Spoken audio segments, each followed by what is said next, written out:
mi nombre es Irma y les doy la bienvenida a un episodio más de Better Human, el podcast de los derechos humanos, donde cada semana hablaremos de temas actuales, precisamente de derechos humanos. Esta semana vamos a charlar de un tema súper interesante.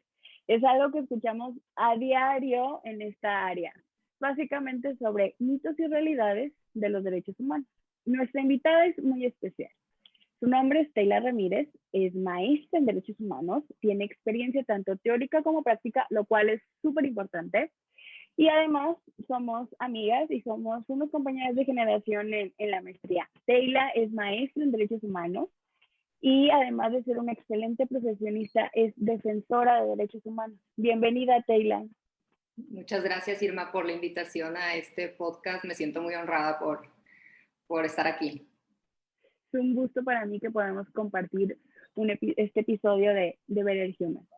Bueno, comentábamos al inicio que íbamos a hablar de estos mitos y realidades. El primer mito que buscamos desmentir con Teyla el día de hoy es algo que en lo particular yo he escuchado desde mi época como estudiante en licenciatura y creo que también lo escuchamos mucho en el posgrado y también me ha tocado escucharlo en los pasillos de la facultad o con mis alumnos.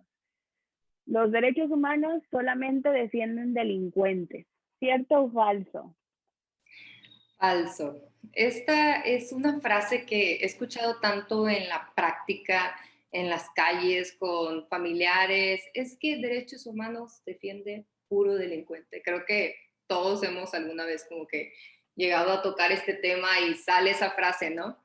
Es totalmente falso. Los organismos de defensores de derechos humanos no son jurisdiccionales. ¿Qué significa esto? No se ven sentencias, no hay un juez que dicte, ¿sabes qué? ¿Va a la cárcel? No va a la cárcel. Simplemente se ven por las víctimas para reparar los derechos, las violaciones de esas personas en cuanto a sus derechos humanos. Por eso siento que esta frase se ha ido extendiendo y no se tiene una claridad en cuanto a qué hacen los organismos de defensores de derechos humanos. Claro, o sea, por ejemplo, ahorita que comentabas, pues son las violaciones que la autoridad, que el Estado comete con la ciudadanía, con las personas. Y los derechos humanos, al final de cuentas, son para todos y para todas, sin distinción alguna. Ya lo veíamos en el primer episodio, platicábamos precisamente de qué son los derechos humanos y cómo son para todas las personas, independientemente de su género, de sexo, de orientación sexual, de origen étnico, nacional. Es para todos y para todas. Y nos Sí. lleva al clásico también de, es que nada más que es defiende al puro delincuente, pero en el caso de las personas privadas de la libertad, que están en los centros de reinserción social, es que no, nada más están al pendiente de ellos y los demás, ¿qué pasa? ¿Y qué pasa con los policías? ¿Y qué pasa con el resto de la ciudadanía que sí hacemos bien lo que debemos de hacer, que no andamos cometiendo delitos? Pero Sí. son personas y al final ahorita lo comentabas, y no tiene nada que ver, o sea, lo que hace un organismo defensor de derechos humanos no va a determinar si cometió un delito o no esa persona.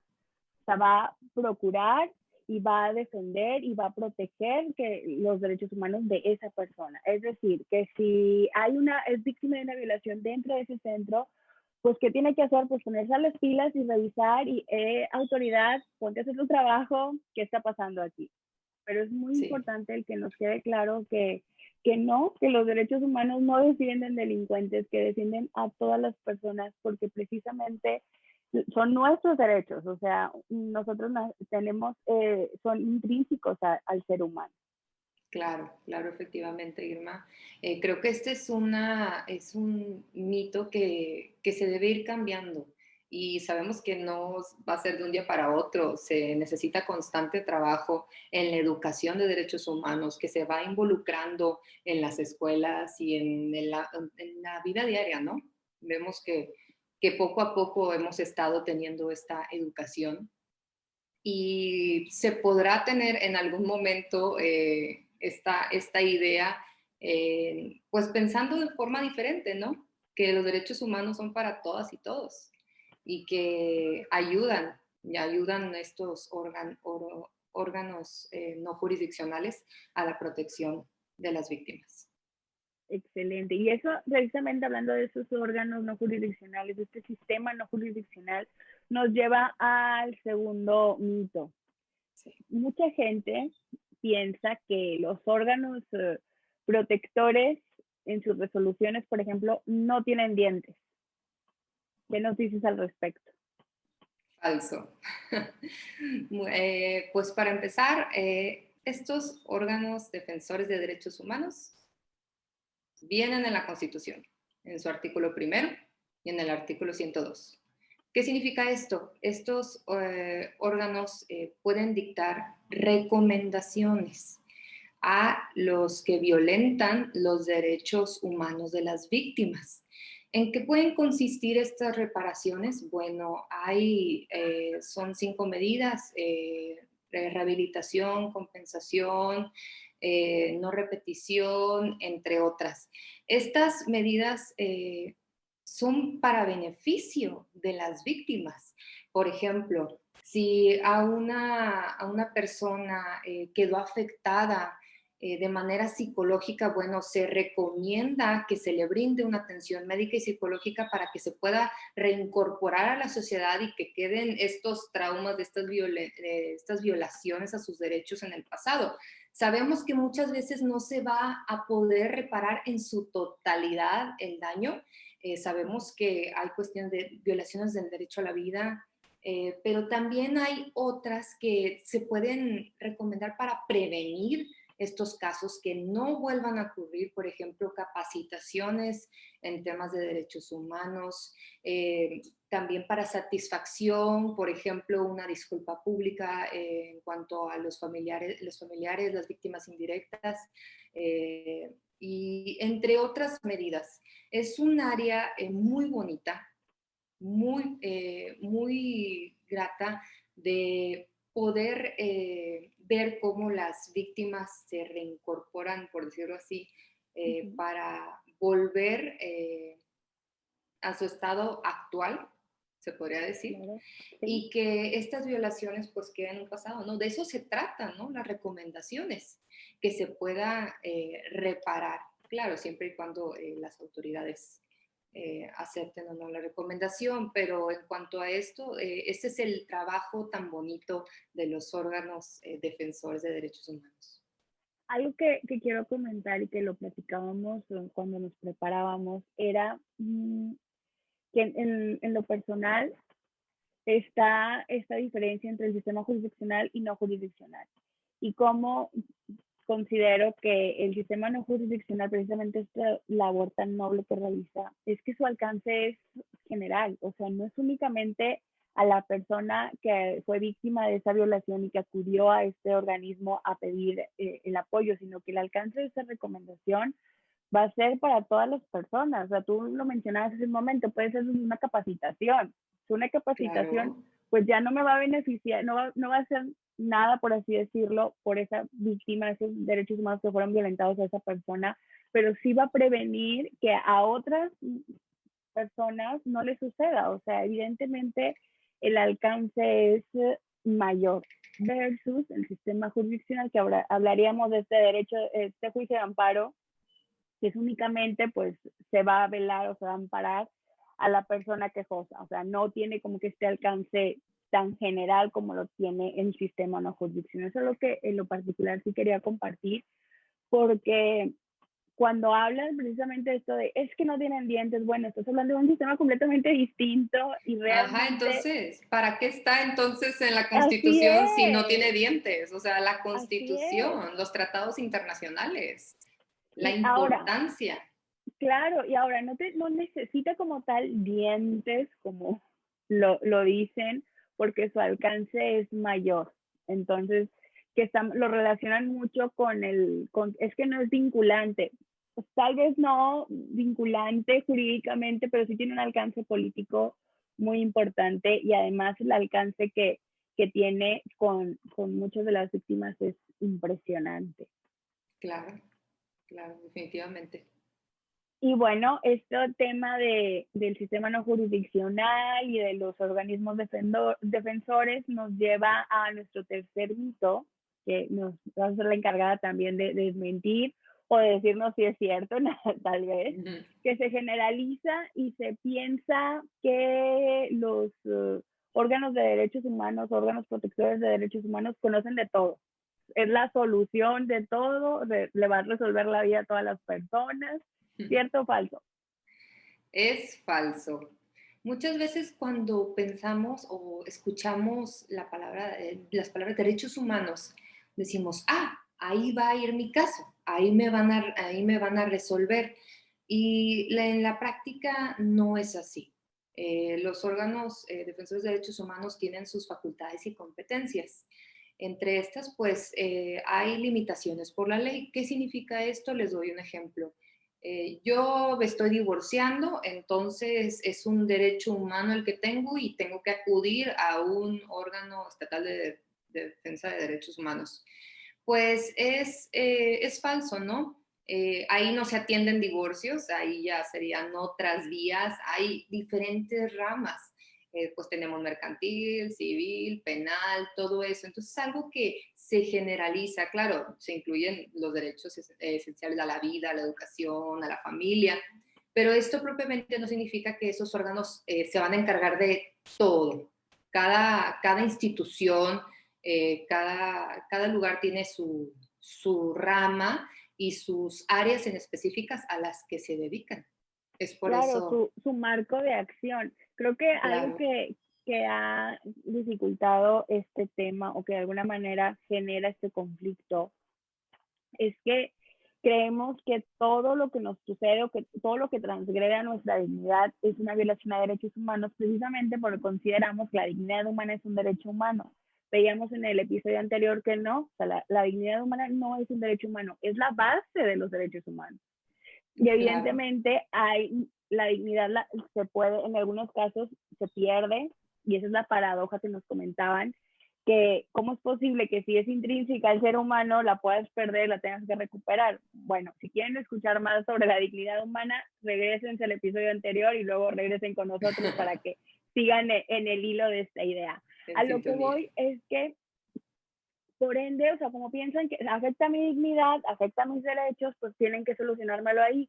No, o sea, tú bien lo mencionabas, hay distintas áreas, hay distintas instituciones encargadas de precisamente distintos problemas. No voy a, si hablamos de un sistema no jurisdiccional, pues no voy a ir a ese sistema a pedir a denunciar a una persona, vaya a una demanda o a iniciar un proceso jurisdiccional. O sea, esa es otra área precisamente y para eso están desde las fiscalías, está el Poder Judicial, hay muchas instituciones encargadas, defensoría inclusive. Sí. Pero, o sea, no porque vayas y que no tienes, no es una violación a derechos humanos, te van a decir, no, no vengas, o sea, vete, que te vaya bien. Claro que no, o sea, la labor de estas instituciones y de estos organismos es muy noble, lo comentábamos, porque independientemente de tengan competencia o no, te van a orientar, te van a decir, Claro, ok, no me corresponde a mí, pero puedes ir a tal parte, te va a atender tal persona, con gusto te doy los datos, es más, gestionamos la cita, porque de eso se trata, o sea, de ayudar a las personas. claro, no va a ser como que simplemente, ay, pues la verdad no sé tu caso, que te vaya bien, ¿no? O sea, sí, sí, como tú dices, se orienta a la persona, sabes que tienes que acudir al DIF, tienes que acudir al Instituto Estatal de la Mujer, etcétera. Entonces, ahí no se queda simplemente como que no admitimos tu queja, no, se orienta para que Para que acudan a acudas otros al lugares. área ideal, o sea, a la institución correcta. Y además hay una labor impresionante que se hace en colaboración con las organizaciones de sociedad civil, porque hay ocasiones en las que van digamos, a estos organismos de defensa de derechos humanos y los apoyan, les dan ese acompañamiento, pero a veces se necesita un poquito más. Y no porque los organismos no hagan este acompañamiento al 100, sino porque a veces es, no es una víctima la que acude, ni dos, son cientos de personas que acuden a Claro. pedir apoyo, a pedir su asesoría. Y también está esa colaboración con sociedad civil, porque sociedad civil te da este acompañamiento, a lo mejor en ese apartado jurisdiccional. O sea, hablamos de estos dos sistemas. En el no jurisdiccional, pues puedes acudir a estos organismos, y si te quieres ir por la parte jurisdiccional, bueno, está sociedad civil, que siempre hay una persona que encantada hace esta labor. Por ejemplo, está en el caso de, precisamente en el mes de junio, que es el mes del orgullo Del del orgullo. tema de la diversidad sexogenérica, pues está la Asociación del Closet, que tiene también ahí su grupo jurídico, que son excelentes abogados y abogadas. Hay otras como Alternativas Pacíficas en el tema de violencia contra las mujeres. Hay áreas específicas para migrantes. Es decir, a Sí, donde el problema que tengas en caso de violaciones a derechos humanos, hay ya sea sociedad civil o inclusive este sistema no jurisdiccional que te va a acoger y te va a acompañar para que se resuelva o para que se repare, como lo comentabas, esta violación a derechos humanos. o vemos, por ejemplo, en las noticias de que esta sociedad de personas desaparecidas realizó esta marcha, esta campaña, estos actos. Bueno, son movimientos en los que pues ellos necesitan un apoyo, ¿no? También. Es una labor de pues personas que padecieron estos casos, por ejemplo, también las asociaciones de indígenas, qué importante es también este tipo de lugares, ¿no? Que apoyen a esas personas, porque si no, pues, a dónde acuden, ¿no? Este tipo Sí, de gente sí, o que sea, que necesita. es a dónde voy, qué hago, qué es lo que tengo que hacer. Y de alguna forma, si hay alguien que necesite apoyo y que esté escuchando este podcast, nos pueden escribir, tienen nuestras redes sociales, nos pueden seguir y con muchísimo gusto les podemos dar información de, ¿sabes qué? Bueno, esto encaja como una violación a derechos humanos, ve a estos organismos, o ¿sabes qué? Tal vez una asociación civil te puede apoyar, pero hay que buscar llegar a las personas, concientizar y decirles, no estás solo, no estás sola, siempre hay alguien que te puede ayudar. Sí, y quitar esta venda de los ojos, ¿no? De que los derechos humanos no ayudan, los derechos humanos no sirven, sí reparan, sí ayudan a la dignidad, a las atenciones psicológicas, a las atenciones médicas, a las compensaciones e indemnizaciones también, para que las personas, las víctimas violentadas puedan tener una satisfacción, ¿no? Por parte de las autoridades. Claro, bueno, vamos a recapitular lo que escuchamos, vimos el día de hoy. Uno de los mitos de los derechos humanos es que son para únicamente los delincuentes, pero ya vimos que no, es completamente falso. Los derechos humanos son para todas las personas sin distinción. No, no solo defienden delincuentes, defienden a todas las personas. Segundo, no podemos hablar de dientes como tal porque hablamos de un sistema. O sea, es un sistema completamente distinto y su labor es, además de ser muy buena y muy noble, tiene un impacto en la sociedad. Entonces, Claro. si quieren escuchar que tienen dientes, pues sí, sí los tienen, porque sí hay un impacto directo en la sociedad. Y tercero, no resuelven ahora sí que los problemas de todos del día a día, pero sí hay instituciones encargadas de resolver cada área o de darte este acompañamiento. Pero no significa que porque acudas y que no tenga relación con ellos, no te van a ayudar. Evidentemente, te van a orientar y te van a decir, vete por aquí, vete por allá, te van a recibir, te van a atender y te dan solución al final de cuentas. ¿Algo más que quieras agregar, Teila? No, pues me siento muy halagada por esta invitación y perfecto el resumen que hiciste, Irma. Creo que lo resumiste todo perfecto. Muchas gracias. Gracias por esta invitación. Muy bien, bueno, así llegamos al final de un episodio más de Better Human y recuerden seguirnos en nuestras redes sociales, tanto en Facebook como en Instagram estamos como @BetterHuman01 y nos pueden escuchar en sus plataformas favoritas. las y les esperamos en nuestro próximo episodio. Y recuerden, be always a better human. Nuevamente, gracias, Teila, por acudir, estar con nosotros en este día. Gracias, Irma.